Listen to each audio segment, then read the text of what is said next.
Okay जी, बिस्मिल्लाह रहमान रहीम। तो the most important topic next is blood supply of the heart. ठीक है, तो हेडिंग दे दें ब्लड सप्लाई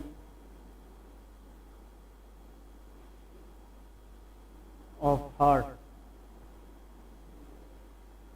बहुत आसान है। ठीक है, blood supply of the heart में हमने आर्टीरियल सप्लाई भी पढ़नी है और वीनस ड्रेनेज भी पढ़ना है कि जनाब कौन कौन सी आर्टरीज है जो हार्ट को ब्लड सप्लाई करेंगे और कौन कौन से वेन है जो वापस ब्लड हार्ट से लेंगे। ठीक है, तो पहले हेडिंग में लेके arterial supply. Arterial supply of heart. तो ये तो सबको पता है कि the main artery which supply blood to the heart is coronary artery. उसको क्या कहते हैं? कोरोनरी आर्टरी या कोरोनरी वेसल्स भी कहते हैं। तो the arteries which supply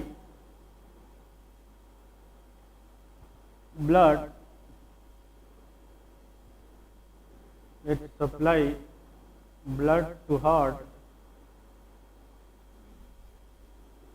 is coronary arteries. पहला पॉइंट ये आप लोगों ने याद रखना है। ठीक है, देखिए लेफ्ट वेंट्रिकल से क्या निकलती है? एओर्टा। एओर्टा के फिर हमने कितने पार्ट पढ़े हैं? 3। कौन से? Descending aorta. Yes, this coronary arteries are the branches of descending aorta. ये भी एमसीक्यूज है कि कोरोनरी आर्टरीज ब्लड सप्लाई तो हार्ट को करेगी, लेकिन ये निकलेगी कहाँ से? Answer is ascending aorta. आर से नहीं, ये असेंडिंग एओर्टा से। तो एमसीक्यूज ऐड करें शाबाश कि coronary arteries are the branches of coronary arteries are the branches of, और ये क्वेश्चन आ भी गया है एग्जाम्स में, इसको आप लोगों ने याद रखना है। The answer is ascending aorta. Ascending aorta clear है। एक और बहुत इंपॉर्टेंट एमसीक्यूज याद रखें कि heart will receive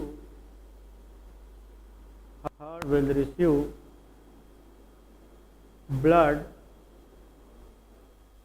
during MCQs is कि हार्ट को ब्लड तब जाएगी या हार्ट को ब्लड तब मिलेगी when the heart itself is in the diastole। जब हार्ट किस में पड़ा हो? डायस्टोल में। ये एक एक्सेप्शन है और हर साल MCQs में आता है।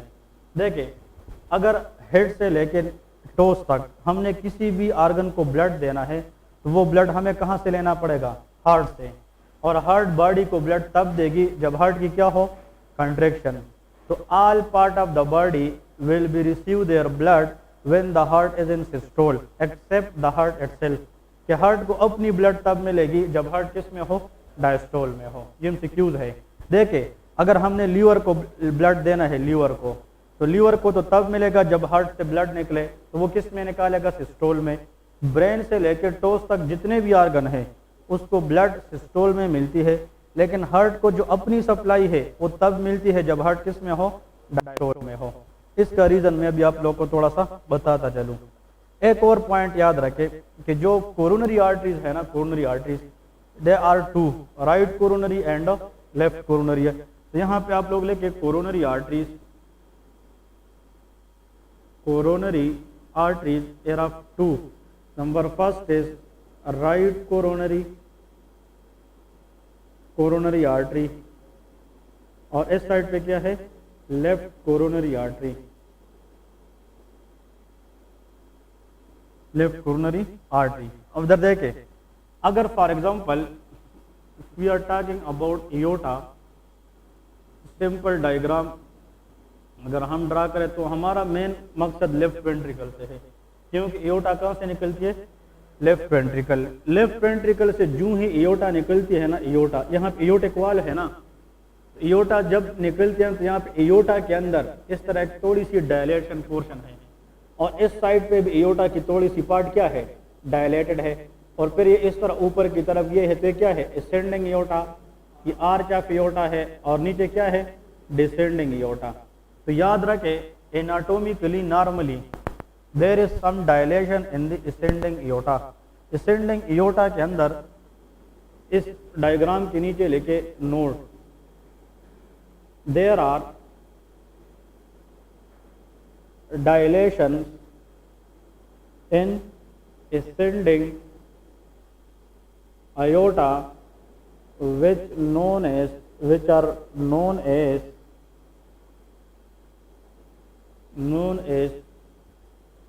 aortic sinuses। इसको हम क्या कहते हैं? aortic sinuses। तो याद रखिए, साइनस का मतलब होता है डायलेशन, लेकिन वो डायलेशन अगर एयोर्टा में हो तो उसको हम क्या कहेंगे? एयोर्टिक साइनसेस कहते हैं। तो आज के बाद सिर्फ इतना याद रखें कि aortic sinuses are nothing but these are the dilatation. ये डायलेशन है एयोर्टा में, लेकिन these aortic sinuses is mainly present in which part of the एयोर्टा?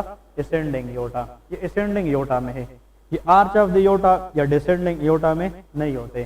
ठीक है, अब देखिए, एक डायलेटेशन फ्रंट पे होती है और एक डायलेटेशन बैक पे होती है। तो एक को हम चलो नाम देते हैं इंटीरियर एयोर्टिक साइनस। क्या कहेंगे? Interior aortic sinus. तो दूसरे का नाम क्या होगा? Posterior aortic sinus. Believe me, this will be the question you people will face in step 1 exam. There are two types of sinuses. पहले तो साइनस आप लोगों को समझ आया कि sinus is nothing but it is the dilation in the ascending aorta. फिर ये दो तरह की होती है, interior aortic sinus and posterior aortic sinus. तो जो इंटीरियर एयोर्टिक साइनस है ना, इधर देखे, यहाँ से एक आर्टरी निकलती है। इस इंटीरियर एयोर्टिक साइनस से इधर से एक ब्रांच निकलती है और हार्ट की तरफ आती है, और एक ब्रांच किस साइनस से निकलती है? पोस्टीरियर एयोर्टिक साइनस से, और कहाँ पे जाती है? हार्ट की तरफ। और those vessel which will go toward the heart and supply blood is coronary vessels. तो हमें इतना पता चल गया कि इन साइनसेस से जो वेसल्स निकली है ना, ये कौन सी आर्टरीज होगी? Coronary artery. अब उसमें ये देखना है कि इसमें लेफ्ट कौन सी होगी और राइट कौन सी होगी। वो आर्टरी जो इंटीरियर एयोर्टिक साइनस से निकली है, किससे निकली है? इंटीरियर एयोर्टिक साइनस से। This will be right coronary artery. बहुत बहुत इंपॉर्टेंट एमसीक्यूज। तो interior coronary, right coronary artery is the branch of interior aortic sinus. MCQs है। और जो आर्टरी किस साइनस से निकली है? Posterior. This will be left coronary artery. ये कौन सी होगी? Left coronary artery. अब इधर देखें, ये साइनस जो है, साइनसेस, ये किस पार्ट में मौजूद है? Aortic sinuses are present in which part of the aorta? Ascending aorta. तो हमने तो यहाँ पे लिखा है कि कोरोनरी आर्टरीज जो दोनों है, these are the branches of ascending एयोर्टा।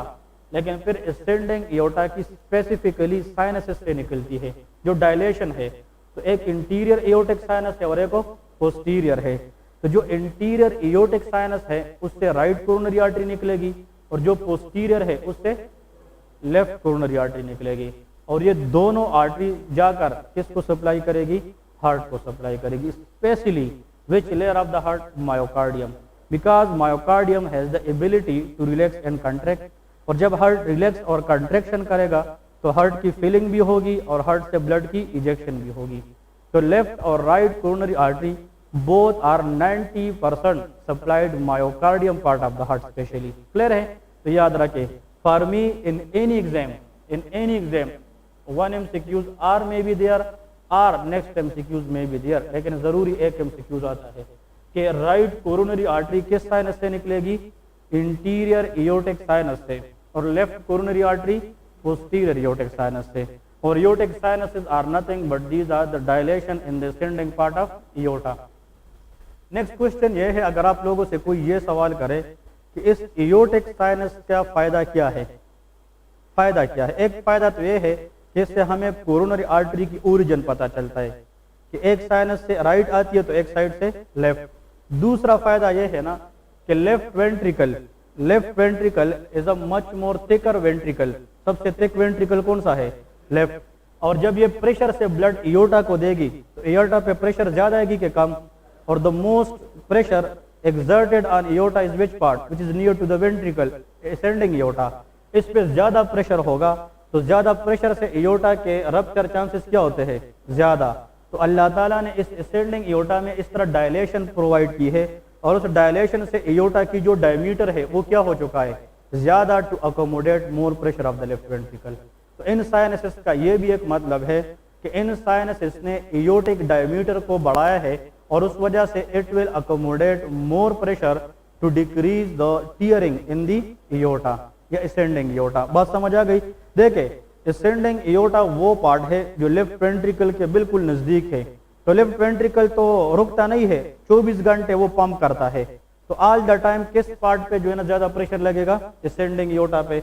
और इस पार्ट पे प्रेशर को कम करने के लिए अल्लाह ताला ने उसके अंदर कुछ साइनसेस रखी है, डायलेशन रखी है, जिसको हम एयोर्टिक साइनसेस कहती है। तो एक को इंटीरियर कहते हैं और एक को पोस्टीरियर। इंटीरियर एयोर्टिक साइनस से राइट कोरोनरी भी निकलेगी, लेफ्ट जो पोस्टीरियर एयोर्टिक साइनस है उससे लेफ्ट कोरोनरी। फिर से बता रहा हूं, very very high yield MCQ question कि कौन सी कोरोनरी आर्टरी किस साइनस से निकलती है। पहले तो जो लर्नर्स होते हैं फर्स्ट ईयर एमबीबीएस, इतना भी पता होना चाहिए कि coronary arteries are the branches of ascending aorta. ठीक है, एयोर्टा के कितने पार्ट्स हैं? 3। फर्स्ट पार्ट इज सेकंड, फिर डिसेंडिंग। एमसीक्यूज ये है कि लेफ्ट वेंट्रिकल से एयोर्टा जो ही निकलती है बॉडी को वो ब्लड देगी, तो उसका फर्स्ट पार्ट शुरू होता है ना असेंडिंग। बॉडी के अंदर the first branches of ascending aorta is coronary artery, मतलब फर्स्ट ब्रांचेस भी यही कोरोनरी आर्टरी है। फिर इसके बाद आर्च ऑफ एयोर्टा से वो 3 निकलेगी, लेफ्ट कॉमन कैरोटिड जो हमने पढ़ा था। First branches of ascending aorta is coronary artery.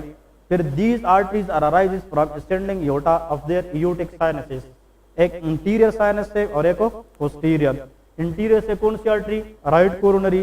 Posterior से लेफ्ट कोरोनरी आर्टरी। क्लियर है जी? अब हेडिंग दे दे राइट कोरोनरी आर्टरी। इसके बारे में जो मेन एमसीक्यूज है वो कवर करेंगे।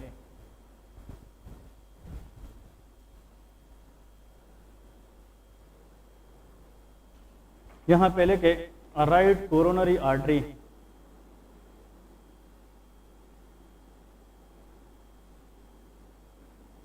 और इस साइड पे आप लोग ऐसा करें लेके left coronary artery.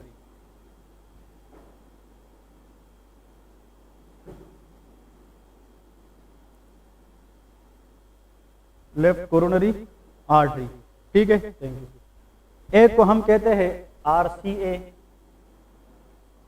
RCA and LCA, याद रखना, ठीक है। पहले जो मेन पॉइंट है ना जो याद रखने वाला है, इसकी डिफरेंसेस में इन दोनों की ओरिजिन वेरी वेरी इंपॉर्टेंट। तो इसमें लेके interior aortic sinus, interior aortic sinus, और इसमें लेके पोस्टीरियर एयोर्टिक साइनस, बहुत इंपॉर्टेंट है, ठीक है। एक तो इसकी ओरिजिन बहुत इंपॉर्टेंट है दोनों की, ये दोनों की जनाब ओरिजिन ये कहां कहां से है। नेक्स्ट, जो राइट कोरोनरी आर्टरी है, this artery supplied small portion of the heart as compare to left coronary artery. तो यह है कि it will supply smaller portion, मतलब ये हार्ट का ज्यादा इलाका सप्लाई नहीं करता, लेकिन ज्यादा सप्लाई करने वाला आर्टरी कौन सा है? That is a long portion, left coronary artery, left coronary artery. Okay, next जो मेन पॉइंट है वो ये है, इसकी जो ब्रांचेस है ना राइट कोरोनरी आर्टरी की branches, what are the branches of right coronary artery? Number 1, इसकी एक ब्रांच आप लोगों ने याद रखनी है, इसको कहते हैं right conus artery, right conus artery, right CONUS, conus artery. जब राइट आ जाए ना बाद में तो ये किसकी ब्रांच होगी? राइट कोरोनरी आर्टरी की। तो एक तो राइट कोनस आर्टरी है, इतना इंपॉर्टेंट नहीं है, लेकिन फिर भी अगर कोई पूछे it supply dash, it supply the interior part of right ventricle, ये किसकी इंटीरियर पार्ट को सप्लाई करती है? Right ventricle. तो this artery will supply the right ventricle which part? Interior part, interior part, number 1। Clear है? इसकी next branch होती है, that is very very very important, which is called nodal artery. इसको क्या कहते हैं? Nodal artery. इस क्लास से पहले आप लोगों को बताया भी था, this nodal artery will mainly supplied S A node. दो नोडल आर्टरीज होती है, एक एस ए नोड की तरफ जाती है और एक ए बी नोड की तरफ जाती है। तो आप लोग को इस क्लास से पहले भी बात की थी, जब हमने एग्जाम दिया था, this is one of the question we face in the exam कि S A node in 70% of the people supplied by which artery? Answer is right coronary artery. और राइट कोरोनरी आर्टरी की कौन सी branch? Nodal artery. वो nodal artery नहीं पूछते, वो बस ये पूछते हैं कि भाई S A node is important और not. SA node is the initiator of conducting system. SA node is the pacemaker of the heart. SA node produce their own impulse without any stimulus. It's very important. It will be asked in the exam कि SA node receive their own blood supply, which is the branch of which artery? Right coronary artery. MCQs याद रखे, बार बार बता रहा हूँ, इस पे focus करें। SA node और AV node दोनों को जो ब्लड सप्लाई मिलती है वो किस आर्टरी से मिलती है? राइट कोरोनरी आर्टरी से। बात क्लियर है? नाउ मैंने यहाँ पे 70% लिखा है, याद रखे 30% लोगों में S A node is supplied by nodal artery which have the origin from left coronary artery. इसका मतलब ये है कि सारे के सारे जितने भी लोग हैं इन सब में एस ए नोडल आर्टरी की जो ओरिजिन है it is not constant, it is variable. इसको कहते हैं वेरिएशन इन द सप्लाई। इसका मतलब यह है मे भी हम बैठे हुए लोगों में 7 लोगों में एस ए नोडल सप्लाई वो कहाँ से आई हो? Right coronary. लेकिन 2-3 बंदों में एस ए नोड की सप्लाई कहाँ से आ रही हो? लेफ्ट। लेकिन 70% ऑफ द केसेस में कहाँ से? The answer will be in the MCQs is always right coronary artery. ये MCQs है, तो इसका मतलब है 100% नहीं, लेकिन मेजॉरिटी 70। और AV नोड को ब्लड सप्लाई 60% राइट कोरोनरी देती है और 40% लेफ्ट कोरोनरी देती है। बात समझ आ गई? तो देखिए 60 में मेरा AV नोड है, इसका मतलब ये नहीं कि 60% राइट से आएगा और 40 इधर से नहीं। मेरा मतलब ये है कि अगर 100 लोग हैं तो 100 लोगों में 60% लोगों में AV नोड की सप्लाई कहाँ से आएगी? राइट कोरोनरी से। और 40% लोगों में कहाँ से आएगी? Left coronary. तो देखिए SA नोड और AV नोड दोनों की जो मेन सप्लाई है वो ज़्यादा लोगों में कहाँ से आती है? राइट के left? Right. Right 70% SA node is supplied by 60% AV node. Right. Answer is always right coronary artery. इसमें कंफ्यूज ना होना। क्लियर है? ये परसेंटेज इसलिए लिखता हूँ कि in some people there are variations, उसमें वेरिएशंस होती है। सर्जन जब देखते हैं ना, कार्डियक सर्जन, तो कभी कभार जो SA नोड की सप्लाई है वो कुछ लोगों में कहाँ से आई होती है? लेफ्ट कोरोनरी आर्टरी से, लेकिन ज़्यादा लोगों में कहाँ से आती है? राइट कोरोनरी आर्टरी से। ठीक है, दोनों नहीं आएंगे। दोनों अगर आएंगे basic use point of view से, still your answer will be right coronary artery. This is the MCQs I seen in many multiple choice question, और की जब देखता हूँ तो right coronary artery is the answer. Clear है? Next जी,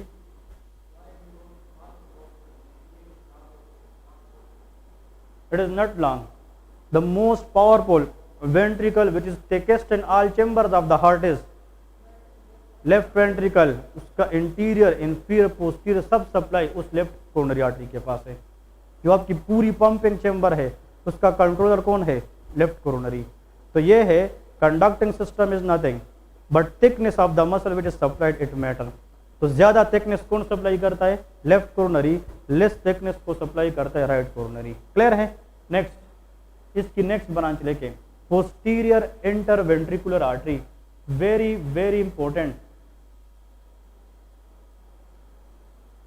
ये मैं अपने एग्जाम में गलत करके आया था, मुझे भी याद है। ठीक है, जो चीज़ गलत होती है वो कभी इंसान भूलता नहीं। ये मैं गलत करके आया था, ठीक है, ओवर कॉन्फिडेंस की वजह से। हाँ ना, बाहर निकला तो देखा तो मैंने कहा ये क्या कर दिया। मैंने भी ये सोचा कि चलो फेल हो गए। ठीक है ना? दिस इज द क्वेश्चन में आस्क, मैं बता रहा हूँ कैसे। Posterior interventricular artery. अब मुझे इन आर्टरी में कोई भी याद ना हो, लेकिन ये जरूर याद होती है, इंटरवेंट्रिकुलर आर्टरी। हाँ जी, हाँ जी,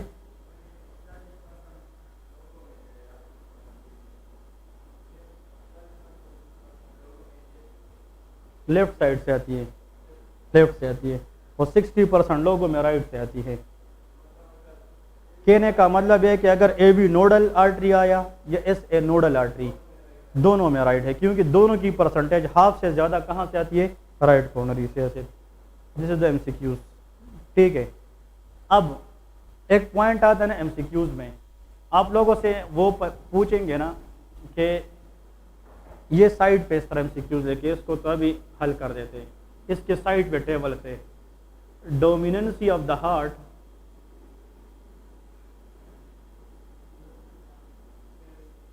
is made through which of the following structure। एक एमसीक्यूज ये है। नेक्स्ट, चलो ये मैं बता देता हूँ। Dominancy of the heart, question में क्या लिखा है, डोमिनेंसी के dominancy of the heart is based on which of the following structure. तो ऑप्शन में ए में होगा है LAD left anterior descending artery लाडा, एक होते हैं लेफ्ट सर्कम्फ्लेक्स आर्टरी, ये भी हम पढ़ेंगे। इसका आंसर होता है पोस्टीरियर इंटरवेंट्रिकुलर आर्टरी। ये एमसीक्यूज है बस कि डोमिनेंसी ऑफ द हार्ट हम किस स्ट्रक्चर की बेस पे करते हैं, पोस्टीरियर इंटरवेंट्रिकुलर आर्टरी। बस आप लोग कहोगे कि इसका मतलब क्या है, वो पढ़ते हैं, लेकिन इसका आंसर क्या होगा, शाबाश, posterior interventricular artery, posterior interventricular artery. इस आर्टरी की बेस पे हम क्या डिसाइड करते हैं, डोमिनेंसी।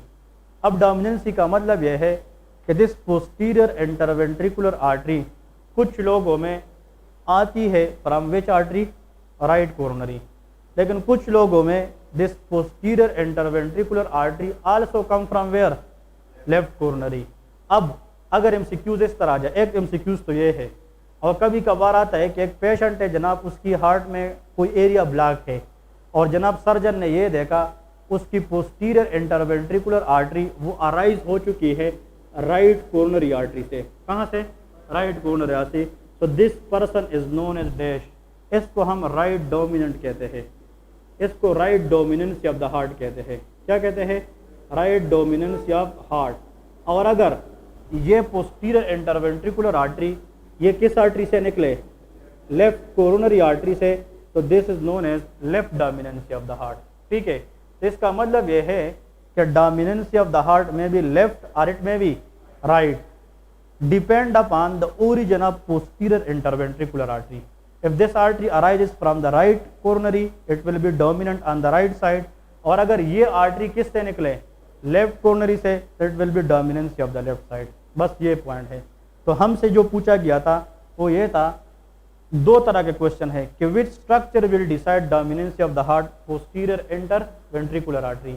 और अगर एक बंदा है उसको बताया गया है पेपर में कि पोस्टीरियर इंटरवेंट्रिकुलर आर्टरी आई है लेफ्ट कोरोनरी आर्टरी से, this patient will be a candidate of dash, left dominancy. ये किसका कैंडिडेट होगा, left dominancy. So that is called left dominancy of the heart, left dominancy of the heart. लेकिन एक और MCQs, बहुत बहुत rare condition, होने पे कुछ भी हो सकता है मेडिसिन में, ये बात याद रखें, लेकिन ना होने के बराबर वाली बात फिर एमसीक्यूज है।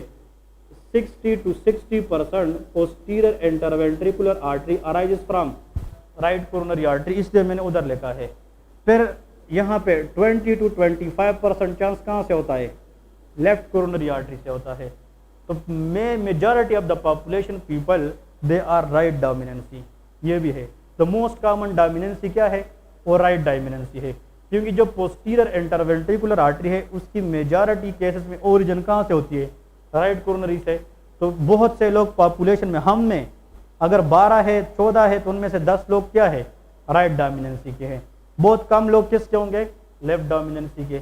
अब यहाँ पे कभी कभार इस पोस्टीरियर इंटरवेंट्रिकुलर की ओरिजिन 2 होती है। कितनी होती है, 2।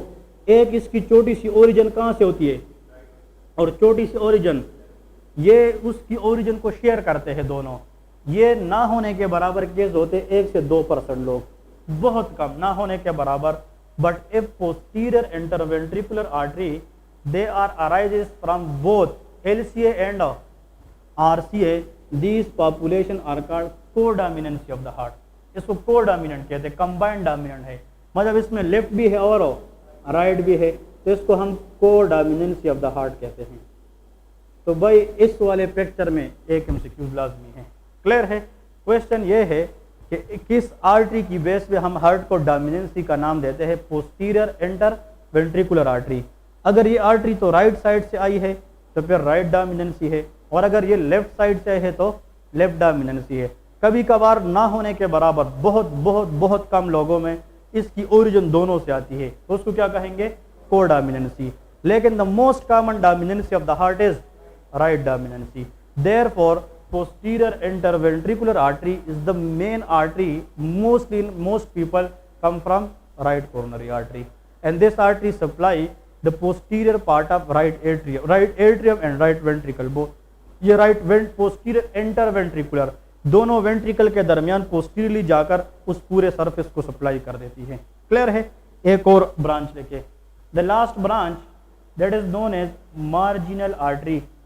मार्जिनल आर्ट लेके right marginal artery, right marginal, क्योंकि मार्जिनल आर्टरी लेफ्ट से भी आती है, उसको क्या कहेंगे? Left marginal artery. लेकिन right marginal artery will come from right coronary artery. अब इधर देखें, अगर हार्ट को हम देखें ना, heart for example this the heart, heart की एक फ्रंट साइड होती है इंटीरियर, और एक क्या होती है? बैक, और ये जो आखिर है ना that is called inferior side. क्या कहते हैं उसको? इंफीरियर, जो बिल्कुल लोअर पार्ट है। इस इंफीरियर को हम मार्जिनल पार्ट भी कहते हैं। मार्जिन इसके किनारे है ना, the artery which come from the right coronary artery and supply the margin of the heart on right side, they are called marginal artery. Marginal artery के सामने सिर्फ ये लेके this artery will supply inferior border of the heart. ये किसको सप्लाई करती है? Inferior border of the heart को सप्लाई करती है। क्लियर है?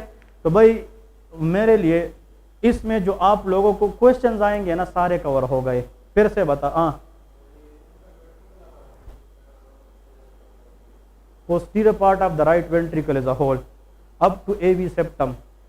कोई भी नहीं पूछेगा कौन सी किस को सप्लाई करती है, क्योंकि this is the job of specialization, but you people should know the branches and dominancy. ठीक है? हार्ट को दो सप्लाई आती है, दो, लेफ्ट कोरोनरी और एक तो उसकी ओरिजिन डिफरेंट है साइनस में, एक इंटीरियर है और एक पोस्टीरियर। राइट कोरोनरी आर्टरी इससे ऐसे नोड भी सप्लाई होता है और ए बी नोड। एक एमसीक्यूज ये है, कोनस मोनस भी कोई नहीं पूछता। SA node is mainly supplied by the branch of right coronary, A B node is also the branch of right coronary. Which artery will decide dominancy of the heart? Posterior interventricular artery, which is arises mainly 70% case में right से, इसलिए right dominancy ज्यादा है। अगर ये left से आ जाए तो उसको लेफ्ट डोमिनेंसी कहेंगे, और अगर दोनों से आ जाए तो उसको कोडोमिनेंसी कहते हैं, लेकिन ज्यादा क्या है? राइट डोमिनेंसी है। फिर एक ब्रांच जाती है नीचे और पूरे बॉर्डर से होके इस राइट साइड से जितना भी इसका लोअर बॉर्डर है एपेक्स तक जाकर इसको सप्लाई करती है, that is called right marginal branch. और इसके नीचे लेके this is the largest branch of right coronary artery. जो राइट मार्जिनल ब्रांच है आखिर वाला जो इंफीरियर बॉर्डर पे जाएगी, ये इस कोरोनरी आर्टरी राइट साइड से इनमें से सबसे क्या है? लार्जेस्ट ब्रांच है। तो राइट मार्जिनल आर्टरी के नीचे आप लोग ये लिख सकते हैं this is the largest branch. कौन सी ब्रांच है? लार्जेस्ट ब्रांच है। Which supply the inferior border of the heart up to the apex तक जाती है। क्लियर है? Right side only. ठीक है? राइट साइड, क्योंकि जो पोस्टीरियर इंटरवेंट्रिकुलर आर्टरी मतलब लेफ्ट साइड की अपनी सप्लाई है, अब वो हम पढ़ेंगे। तो इसका मतलब जो राइट है ना, राइट, इसने मेनली जो 80% ब्लड दी है वो right side of the heart को दी है, और जो लेफ्ट है वो लेफ्ट साइड पे जाएगी। हाँ, लेकिन मेनली राइट साइड पे ज़्यादा है। बात समझ आ गई? अब आते हैं the branches of left coronary artery. वो सिर्फ दो है मेनली। नंबर वन इज, इधर आ जाए, फॉर एग्जांपल इधर देखे, अगर इधर देखे ये फॉर एग्जांपल यहाँ पे हार्ट है, ठीक है, ये लेफ्ट कोरोनरी आर्टरी है, इस तरह ये एक ब्रांच देती है और एक इस तरह देती है, दो ब्रांचेस देती है। एक ब्रांच जब लेफ्ट कोरोनरी आर्टरी देती है ना, वो हार्ट की फ्रंट पे जाती है। किधर जाती है? फ्रंट। और किसकी ब्रांच है? लेफ्ट की, तो लेफ्ट इंटीरियर। और वो ब्रांच ऊपर से, हार्ट के ऊपर पार्ट से किस साइड जा रही है? नीचे। तो इंटीरियर है, डिसेंडिंग है कि असेंडिंग? तो आंसर क्या हो गया? पूरे आर्टरी का नाम क्या होगा? लेफ्ट। फ्रंट पे जा रही है कि बैक पे? लेफ्ट इंटीरियर डिसेंडिंग आर्टरी, जिसको लाडा कहते हैं। Left interior descending artery, it will supply the major part of the left ventricle. ये किसको सप्लाई करती है? Left ventricle. अब एमसीक्यूज ये है कि ये लेफ्ट वेंट्रिकल की उस पार्ट को सप्लाई करती है जो मायोकार्डियल लेयर होता है। अब इसमें अगर क्लाट आ जाए, क्लाट, तो blood flow to the myocardium क्या हो जाएगी? कम। That is called ischaemia. और उसकी वजह से सेल डेथ होने की चांसेस बढ़ेगी, जिसको हम कहते हैं myocardial infarction, MI. The most common MCQs question in all the time, which of the following artery is more prone for ischemic changes? LADA, left interior descending artery. इसके अंदर CLAT के चांसेस क्या होते हैं? ज्यादा होते हैं। और एक आर्टरी दूसरी जो इससे निकलती है, वो सामने आकर लेफ्ट एट्रियम की बैक साइड पे जाती है। जो आर्टरी फ्रंट से बैक की तरफ कर्व करे उसको सरकमफ्लेक्स कहते हैं। कौन सी? सरकमफ्लेक्स। लेफ्ट से है कि राइट से? इसको हम कहते हैं लेफ्ट सरकमफ्लेक्स आर्टरी। तो लेफ्ट कोरोनरी आर्टरी के दो ब्रांचेस आप लोगों ने मेनली याद रखने हैं। Number one is left interior descending artery, left interior descending artery, जिसको हम लाडा कहते हैं। ये लेफ्ट वेंट्रिकल को एज अ होल सप्लाई करती है, ठीक है। और एक क्या लिखना है? Left circumflex artery.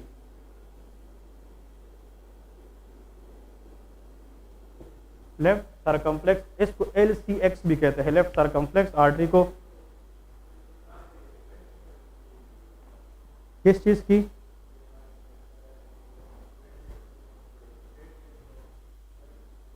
ये लेफ्ट सरकमफ्लेक्स गई है ना एट्रियम के लिए, लेफ्ट एट्रियम के लिए। राइट एट्रियम को बैक साइड से पोस्टीरियर इंटरवेंट्रिकुलर भी अपर पार्ट तक, और इसका हेयर छोटा सा 5th नंबर ब्रांच लेके, that is known as arterial atrial branches. देखिए बुक में सिर्फ यहाँ पे लिखा है, लेकिन नॉट इम्पोर्टेंट। ये नीचे वाला क्या लिखा है? What is this? Atrial branches. तो atrial branch will supply right atrium, but it is not important. यहाँ पे अगर लिखना है तो इसके साथ लिखे atrial branch will supply right atrium, but it is not asked anywhere, ठीक है। इसलिए ज़्यादा मेन चीज़ों पे फोकस करता हूँ। तो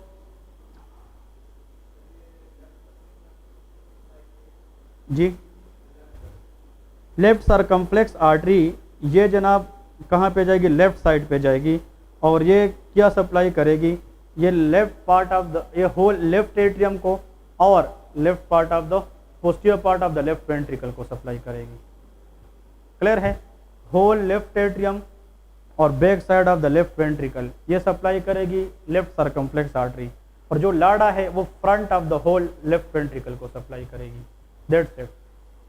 ये कोई नहीं पूछेगी। ये ECG में हम फिर पता लगाते हैं इंफीरियर वाले माई है, इंटीरियर वाले माई है या पोस्टीरियर वाले माई है। इसमें अगर लिखना चाहे, this artery will supply majority of the myocardium which surround on the front of left ventricle. ये लेफ्ट वेंट्रिकल की फ्रंट की मायोकार्डियम को सप्लाई करती है। It will go back and supply the front and back of the left atrium as well as up to some extent of what? Posterior part of the left ventricle, ठीक है।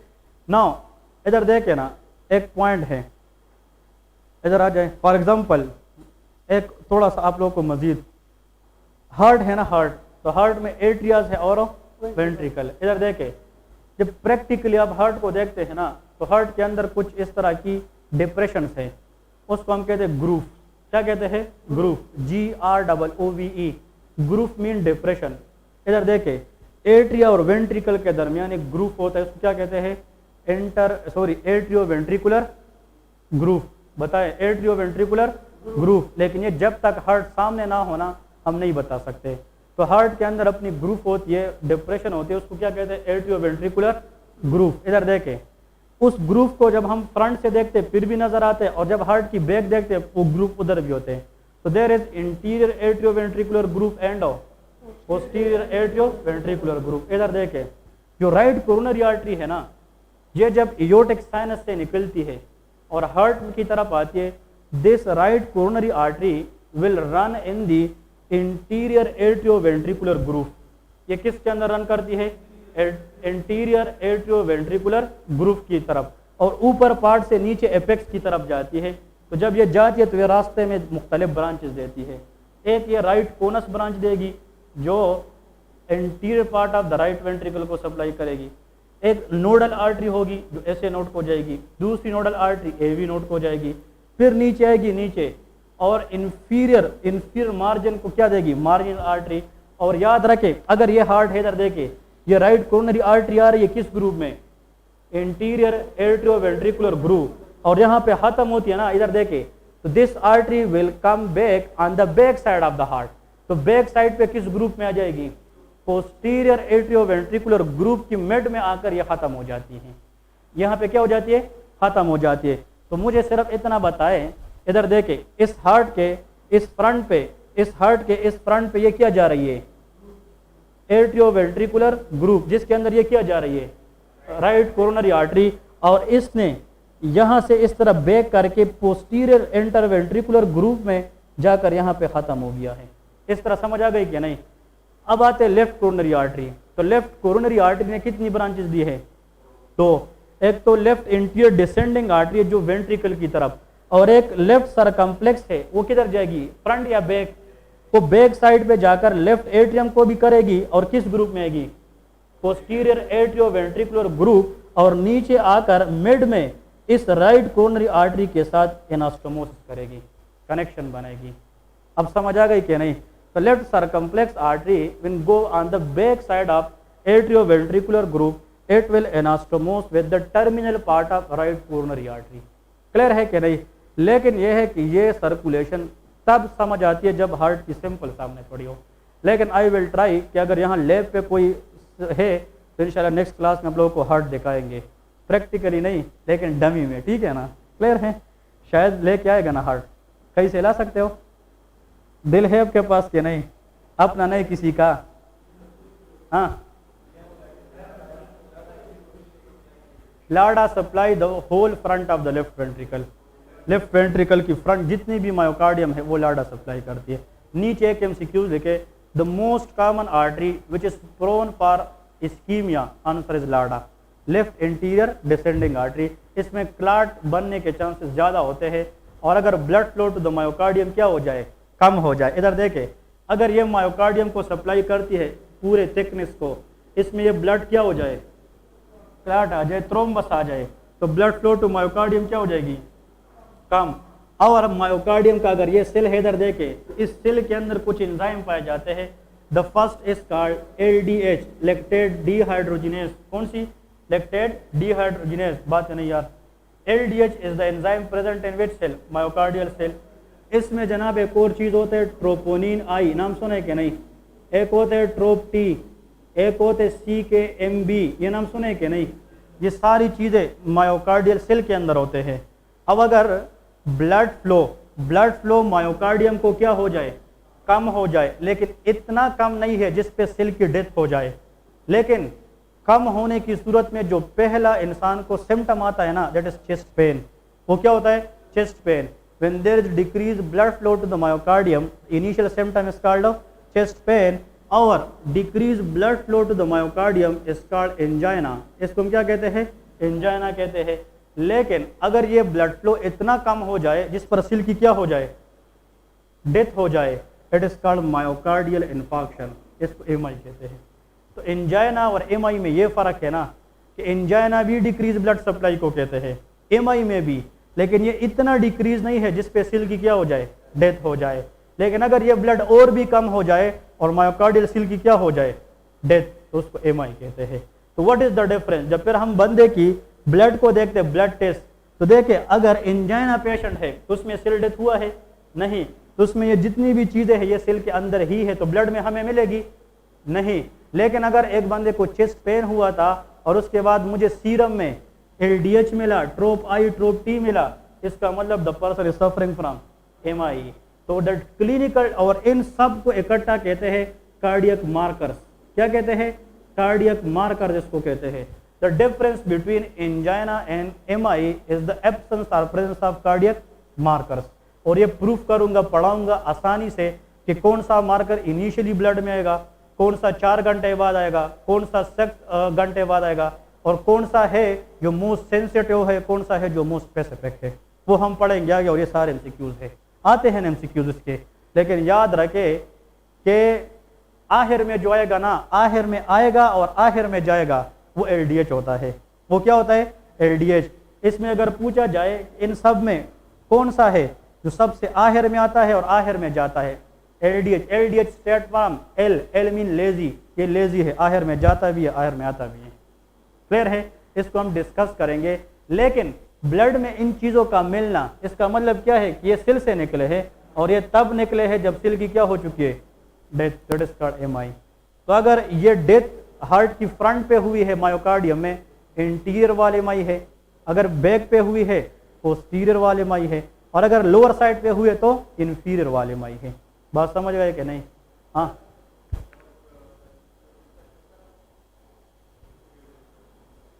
मैं ये पढ़ाऊंगा आप लोगों को। सिर्फ अभी तो याद रखे, the difference between angina and MI is the cardiac markers. अगर ब्लड में कार्डियक मार्कर चेस्ट पेन के साथ इलिवेट है, एमआई का पेशेंट है। अगर कार्डियक मार्कर नॉर्मल है, फिर एंजाइना है। फिर मैं नेक्स्ट क्लास में सीवीएस में पढ़ाऊंगा कि इनमें से कौन सा है जो ब्लड में पहले आएगा, कौन सा है जो बाद में आएगा, कौन सा है जो उसकी टेस्ट हमें स्पेसिफिक बताएगा कि एमआई है, और कौन सा है जो सेंसिटिव बताएगा। लेकिन अभी नहीं लिखना। हाँ,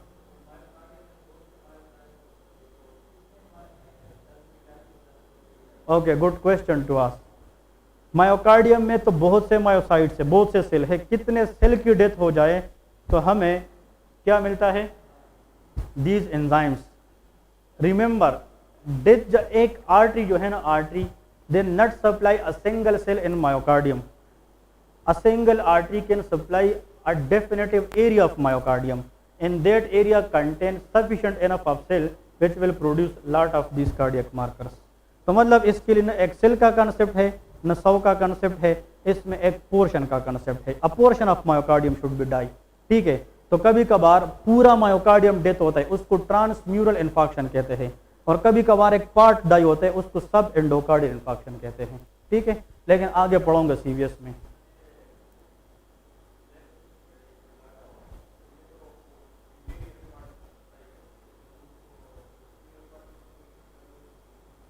ये है ना पोस्टीरियर इंटरवेंट्रिकुलर, राइट पे भी है और लेफ्ट पे भी, और जो लेफ्ट सरकम्प्लेक्स है उसको एनास्टोमोस करते, ये भी पोस्टीरियर पार्ट को ब्रांचेस देती है इस तरह। ठीक है? दोनों यार, heart attack is nothing but it is MI. Heart attack MI है। ठीक है? हार्ट अटैक क्या है? एमआई ही है। ठीक है? अब हार्ट अटैक के टाइप्स हम पढ़ेंगे, non ST elevation MI, ST elevation MI, वो जब पढ़ाऊंगा उसकी ड्रग पढ़ेंगे, मैनेजमेंट पढ़ेंगे, तो बहुत मजा आएगा। लेकिन decrease blood flow to the myocardium without any cell death is called angina, or decrease blood flow to the myocardium with death of the cell is called MI। और कार्डियक मार्कर्स ब्लड में अगर हमें मिले MI है, और cardiac marker blood में तब आते हैं जब कार्डियक सेल की डेथ हो जाती है। क्लियर है? यार लेके इसकी एक्सप्लेनेशन लेके लेफ्ट सरकम्प्लेक्स आर्टरी का हेडिंग दे दे, शाबाश। नहीं, थोड़ा सा एक्सप्लेन कर तो इस तरह नहीं चलेगा ना। कोई कहते ये क्या है, कोई कहते ये, लेकिन if you know at the end of the day this much, nobody will fail. ठीक है? एग्जाम में if you know this much, आज जाकर सीवीएस का कोई भी किताब उठाए ब्लड सप्लाई पे, आप लोगों से आंसर खता नहीं होगा। This will be the concept. लेकिन अभी खैर, for you people I will write something कि लेफ्ट सरकम्प्लेक्स आर्टरी के ऊपर थोड़ा सा लिखते हैं। ठीक है? लेकिन it will be not helpful in the exam. नहीं लेके यार,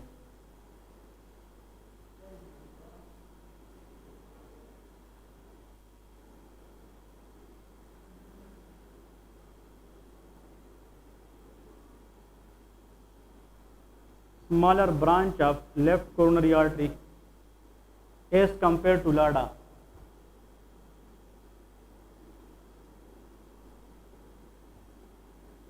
This artery wind back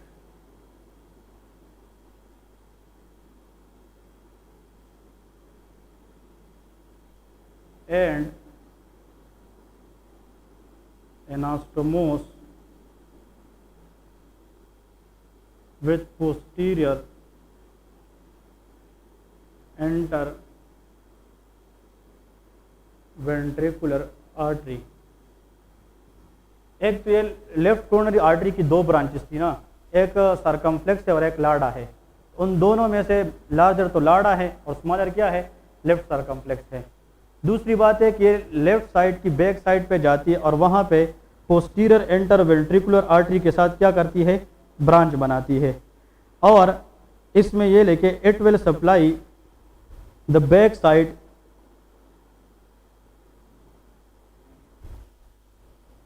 supply left atrium, ये फ्रंट से और बैक दोनों से, left atrium end portion of back side of left ventricle. बस इतना याद रखें, बुक में भी यही है, ठीक है ना। This left circumflex artery.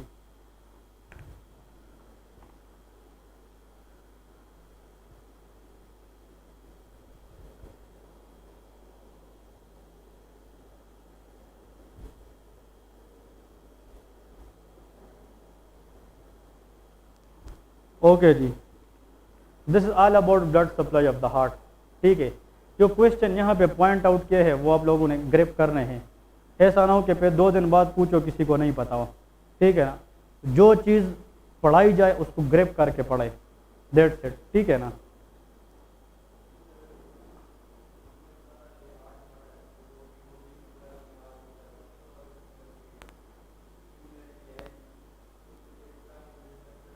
अब वो तो गपशप है ना, इसमें और उसमें बहुत डिफरेंस है।